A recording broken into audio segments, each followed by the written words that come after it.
안녕하세요, 중도입니다. 오늘은 현재 부동산 시장 상황과 그리고 거래량이 어떻게 일어나고 있는지 한번 살펴보고, 그리고 가격 변화는 어떤 식으로 변화하고 있나 이런 거 한번 살펴보도록 하겠습니다. 그리고 또 어디가 지금 반등이 빠를지 그런 것도 한번 같이 살펴보도록 하겠습니다. 현재 이 미국 소비자 물가 추이가 8.2에서 7.7, 7.1, 6.5까지 떨어졌습니다. 그래서 제가 이 시점에 추세가 꺾였다, 이제 CPI는 계속 떨어질 거다, 이렇게 말씀을 드렸죠.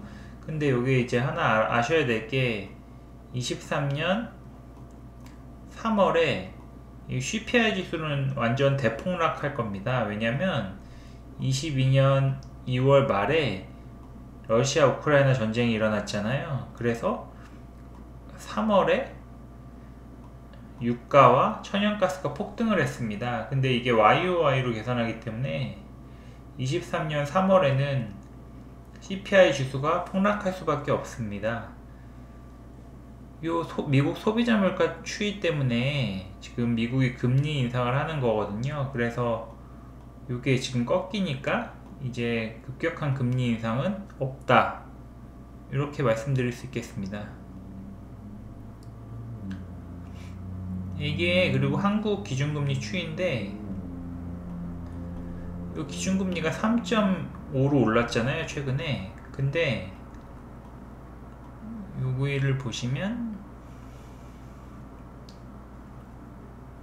요 한국 3년 채권 수익률, 요게 이제 한국의 대출금리랑 관련이 있거든요. 그래서 여기 시장금리가 대출금리에 영향을 주고, 요 대출금리가 가상금리에도 영향을 줍니다. 그래서 요게 지금 기준금리는 인상을 했는데 계속 떨어지는 추세입니다.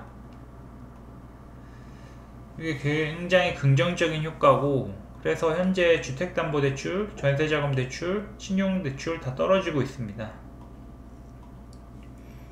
이거는 제가 부동산 스터디에서 가지고 온 건데요. 여기 보시면 연 4.156%로 주담대를 빌리신 걸로 파악이 됩니다. 이거 굉장히 파격적으로 싸죠. 그리고 최근에 이제 특례 보금자리론이 나온다고 하죠. 그러면 4%대로 DSR 안 보고 이제 주택담보대출을 빌릴 수 있게 되겠습니다. 그렇고, 그 다음에 현재 시장 상황이 지금 전세가 계속 떨어지고 있잖아요. 그래서 전세가 매가를 끌어내리고 있는데, 왜 이러냐면 세입자님들이 전세 대신 월세로만 가시기 때문입니다. 월세로 가는 이유는 당연히 전세자금대출 금리가 너무 높아서 그렇고, 작년 내내 금리가 인상이 되었고 5월부터 급격하게 올랐는데, 최근에 12월은 월세가 57.2, 전세가 42.8입니다. 요거는 금리가 급격히 오른 영향도 있지만 20년, 21년에 전세가 급격하게 올랐거든요. 그래서 전세가 워낙 지금 비싼 상태였었고, 그리고 대출을 많이 받으셨기 때문에 또 신규로 이제 들어오시는 분도 전세자금 대출을 많이 받으려고 하고, 그러다 보니까 월세가 훨씬 더 싸게 돼서 이런 현상이 발생했습니다. 근데 최근에 전세는 폭락을 하고 월세는 올랐습니다. 그래서 이게 역전 현상이 일어나고 있는데요. 이거는 제가 그린 그래프인데요. 여기가 플러스면은 전세가 더 유리한 거고, 여기가 마이너스면은 월세가 더 유리한 겁니다. 그래서 9월, 10월 하락을 했고, 11월에 폭락했고, 12월에도 폭락을 했고, 1월은 이제 다시 전세가 조금씩 유리해지고 있습니다. 이거는 전세자금 대출 금리가 현재 4.97%입니다. 시중에 6개 은행을 평균을 내면 4.97%고, 이거는 경기도 아파트 전월세 전환율이 5%입니다. 그래서 사실 거의 비슷한데, 현재도 월세가 더 유리한 형국입니다. 왜냐면 이 금리가 거의 같은데, 같으면 세입자님들이 지금 심리적으로 전세 사기 문제도 있고 빌라왕 이슈도 있기 때문에, 그리고 은행권에서 또 대출을 받는 것도 불편하고 하기 때문에 월세로 가는 경향이 있습니다. 어쨌든 이것도 추세가 다시 전세가 유리해져 가고 있기 때문에 이렇게 되고 이렇게 되면 될수록 전세 가격은 오르고 월세 가격은 하락하겠습니다.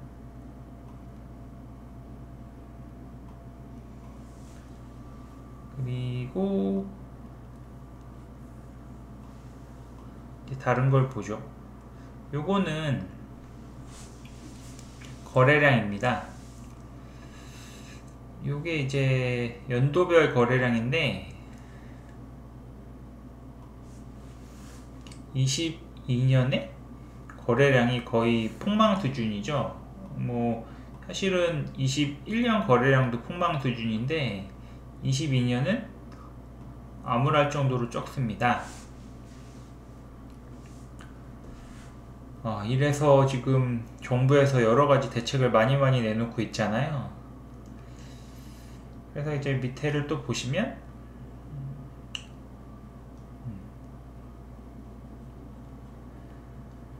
이게 21년 거래량인데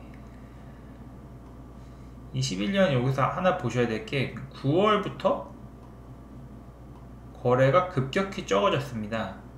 요거를 우선 기억해 두시고요. 그 다음에 제가 이제 보여드릴 게 거래량과 가격의 상관관계예요. 이때가 서브프라임 때인데요. 2008년에 이 거래량이 늘어나면서 가격이 반등했습니다. 그리고 2010년까지 오르고 그 이후에 입주 물량이 많아서 결국은 장기적으로 하락을 했습니다. 그래서 이걸 보시면 거래량이 증가되면 가격이 오른다는 걸 보실 수 있습니다. 요건 2011년 건데요. 요때는 입주 물량이 많아가지고 거래량이 결국은 올랐죠. 여기서 거래량이 이렇게 해서 올랐는데 여기서 한번 오르고 여기서 한번 이렇게 크게 올랐는데 여기서 결국은 가격도 양전한 걸 보실 수 있습니다. 이 시점이 2013년 하반기거든요. 그래서 이때부터 작년 5월까지 올랐죠. 굉장히 장기간 동안 올랐다고 볼 수 있습니다. 그 다음에 이제 이게 최근 그 거래량인데 이 서울특별시 거래량인데 이게 12월은 지금이 1월 28일이거든요. 근데 1월 31일까지 통계가 돼요. 그래서 약간의 데이터 보정이 들어간 거고 1월은 2월 말까지 이제 데이터 통계가 나오거든요. 그래서 이런 식으로 12월, 1월은 약간의 보정이 들어갔지만 거의 이 데이터가 맞을 겁니다. 그래서 서울 거래량을 보시면 10월, 11월, 12월이 올랐고 1월은 약간 줄어들었습니다. 왜냐하면 1월은 설날이 있어가지고 조금 일주일 정도 빠집니다. 그래서 조금 거래량이 줄어든 걸 보실 수 있습니다. 아마 2월은 다시 늘어서 아마 1100개? 뭐 이 정도가 나올 거라고 예상하고 있습니다. 그리고 2월에 특례 보금자리론이 나오는데 그게 이제 3월의 데이터로 잡히겠습니다. 경기도 같은 경우는 1월도 늘어날 걸로 예상이 되고 현재 거래량 추세가 이런 식으로 나오고 있기 때문에 1월도 늘어날 걸로 예상이 됩니다. 그리고 9억 이하 아파트가 경기도 쪽에 많기 때문에 경기도 쪽이 2월 거래량이 굉장히 많이 나올 걸로 예상이 됩니다. 인천도 10월부터 11월, 12월, 1월 계속 거래량이 늘어날 걸로 예상이 되고 있습니다. 그 다음에 수도권인데 요거는 이제 서울, 경기, 인천을 다 합한 거죠. 거래량이 계속 늘어나고 있습니다. 그런 식으로 보시면 되고, 그 다음에 이제 제가 말씀드리고 싶은 게 이게 작년에 어디가 제일 많이 빠졌냐 이거를 제가 표로 그린 건데요. 이거 예전 라이브에, 공개 라이브에서도 한번 보여드렸던 것 같은데 경기도가 마이너스 6.1, 서울이 마이너스 3.6으로 평균 대비해서도 많이 떨어진 걸 보실 수 있습니다. 세종이 꼴찌네요. 대구가 그 다음이고, 다음에 이건 서울 낙폭인데, 위에서 보시면 용산구가 작년에 플러스였고 종로도 플러스였고, 하락을 많이 한 데가 송파, 잠실이죠. 도봉, 노원, 강동, 양천. 사실 동대문구, 성북구는 이게 아파트 기준인데 아파트가 많지가 않아서 이게 크게 의미가 없습니다. 그래서 양천구, 강동구, 송파구, 도봉구, 노원구인데, 뭐 보시면 양천구는 결국 목동이죠. 그리고 경기도 낙폭을 보면은 2천만 플러스고 나머진 다 마이너스입니다. 그래서 제가 관심 있던 데를 이렇게 표시했던 거고, 성남, 뭐 수원시 팔달, 권선, 장안, 수원, 뭐 화성, 여기 동탄이죠. 광명, 수정구, 영통구, 이런 식으로 이제 표시한 겁니다. 그래서 네, 요거는 이제 그 동네 대규모 아파트들이 실제로 얼마 떨어졌냐, 요걸 이렇게 표시한 겁니다. 어쨌든 그렇고요. 그래서 요거를 가지고 제가 이 서울 낙폭지 거래량을 이제 다시 표시한 거예요. 이거 왜 했냐면, 물론 그 수도권이 하나의 숲이기 때문에 결국은 반등이 서울, 경기, 인천 다 일어날 겁니다. 시간에 조금 차이일 뿐 다 일어나긴 할 텐데, 어디가 빨리 일어나는지는 우리가 또 알면은 투자에 도움이 되기 때문에 이런 걸 작성한 겁니다. 제가 11월에 말씀드린 것처럼 이 잠실은 이미 바닥이 나왔다고 보고 있고, 이 잠실이 강동이나 뭐 하남 뭐 이런 식으로 이제 시세가 이동이 되는지 이런 거 이제 또 보셔야 된다고 말씀드렸잖아요. 위례로도 가고. 그렇기 때문에 우선 이 거래량이 중요한데, 이게 지금 12월 거 아까 말씀드린 것처럼 약간의 보정이 들어갔는데 거의 맞을 거고, 1월은 사실은 약간의 이제 보정이 더 들어갔죠. 왜냐면 아직 한 달이 안 됐으니까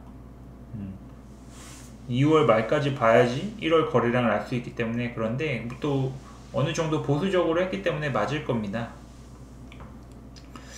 이 목동 같은 경우가 10월, 11월, 12월에 거래량이 계속 늘어나고 있고, 1월은 좀 잠잠한데 원래 1월은 거래량이 좀 부족하기 때문에 이렇게 나오는 거고, 제가 볼 때는 여기도 거래량이 지금 괜찮게 늘어나고 있다고 보시면 되겠습니다. 요 3, 4월에 거래량이 많이 늘어났는데, 이게 윤 정부가 바뀌면서 1기 신도시 특별법 그리고 재건축 재개발 이제 조금 더 적극적으로 지원해 줄 것 같아서 이런 기대감에 거래량이 많이 늘어났다고 보실 수 있습니다. 노원구가 되게 파격적인데 10월, 11월, 12월이고 1월에 폭발적으로 늘었어요. 그래서 서울 쪽에서는 노원이 좀 괜찮다 이렇게 말씀드릴 수 있고, 도봉구도 마찬가지로 12월은 좀 잠잠했는데 1월에 급격히 늘고 있다. 이 노원구, 도봉구가 재건축할 단지들이 많잖아요. 그리고 정부에서도 적극적으로 신경 쓰고 있고, 노원구 같은 경우는 노원구의 자치단체에서도 자치장이 굉장히 적극적으로 지원을 하고 있어요. 그리고 양천구, 목동 쪽도 자치장이 되게 적극적으로 지원을 하고 있고 해서 조금 관심을 가지면 좋겠다고 생각하고 있고, 이 송파 같은 경우는 12월에 거래량이 터졌습니다. 그래서 여기 같은 경우는 지금 이미 호가가 다 2억 정도는 올랐다고 보시면 돼요. 가서 사시려고 하면은. 이거 물론 신저점 대비입니다. 물론 잠실주공 5단지는 조금 더 올랐고 그렇습니다.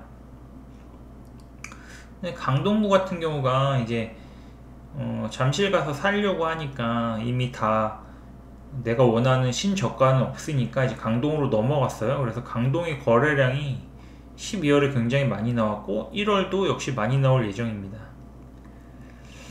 그래서 강동도 이미 잠실에서 강동으로 흐름이 옮겨갔다 이렇게 보실 수 있고, 그 다음에 경기, 인천 낙폭지 거래량도 보시겠습니다. 이 연수 여긴 송도인데요. 송도가 거의 마이너스 35% 이상 하락을 했기 때문에 송도 쪽에 거래가 터지고 있는데 9월, 10월, 11월, 12월, 1월 계속 오르고 있는 걸 보실 수 있습니다. 이게 지금 거래량이 터진다는 거는 초급매가 없어진다는 거고, 이러면은 지금 가격 구조가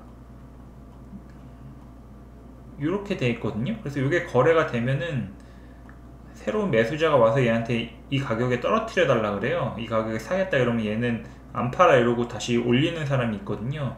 이렇게 되면은 이제 호가가 오르고 그러는 거거든요. 그래서 여기가 지금 이제 거래가 터지면 이게 다 없어지는 거거든요. 밑에 있는 게. 그래서 이렇게 되면은 가격이 오른다는 이런 개념입니다.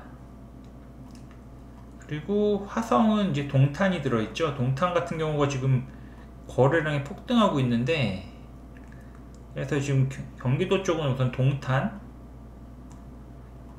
관심 가지면 좋겠습니다. 네, 영통도 거래량이 폭등하고 있습니다. 아까 보셨겠지만 영통도 굉장히 가격이 많이 하락했잖아요. 그래서 가격 많이 하락한 단지 그 지역 위주로 거래량이 폭등하시는 걸 보실 수 있습니다.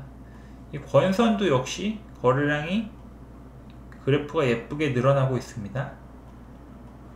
장안 같은 경우는 뭐 사실은 이게 아파트 개수가 몇 개 없고 그래서 거래량이 많지 않은데 1월에 좀 잠잠하고 12월도 잠잠하고 12월에 좀 늘었네요. 그리고 8달도 12월은 좀 늘었는데 1월은 좀 잠잠합니다. 여기가 수정인데 수정구도 사실은 이 아파트 거래량이 그렇게 많은 데가 아니지만 1월에 폭등을 할 예정입니다. 중원은 뭐 보시겠지만 이렇게 거래량이 많지가 않아요 원래. 분당 같은 경우도 아까 목동처럼 윤정부로 바뀌면서 정비사업 지원을 많이 해줄 거라고 예상을 해서 거래량이 늘어났고 최근에도 늘어나긴 했는데 사실 좀 미약하죠. 왜냐하면 분당 같은 경우는 그렇게 가격을 많이 하락을 하지 않았어요. 여기는 뭐 대단지 같은 경우 초급매가 이 정도 가격이고 마이너스 20% 선에서는 거래가 많이 또 일어나고 있긴 한데 집주인들이 잘 안 팔려고 합니다. 광명 같은 경우도 하락을 많이 했고 여기도 이제 급매가 소진되고 있습니다. 그래서 이걸 지금 총 보시면은 서울 같은 경우는 강동, 잠실, 노원, 도봉, 목동 이런 데가 지금 초급매가 소진되고 있다고 보시면 되고, 경기도 같은 경우는 우선 영통, 동탄, 광명 이런 지역들이 초급매가 소진되고 있다고 보시면 되겠습니다. 인천은 송도죠. 그래서 이런 지역이 반등이 먼저 나올 확률이 높겠습니다. 그리고 만약에 여기 관심이 있으시면은 임장을 좀 빠르게 가시는 게 좋다고 보고 있습니다. 이렇게 설명을 드렸고, 그 다음에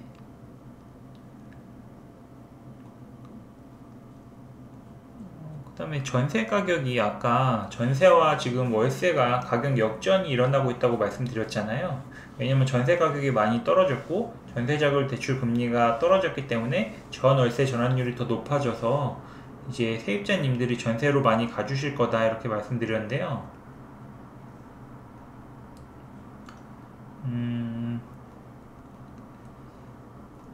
그 다음에 하나 또 보여드릴 게, 네, 지금부터 그 서울 아파트 거래량 데이터를 가지고 언제 하락을 했고 거래량과의 상관관계를 말씀드릴 텐데요.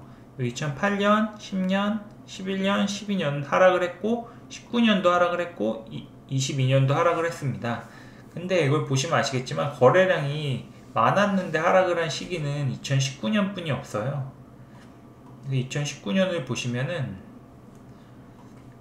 이게 거래량이 적었던 때는 이제 하락을 했고 여기서부터 올랐습니다. 그래서 결국 반등을 하려면 거래량이 증가가 돼야 된다. 이걸 또 확인하실 수 있고요. 그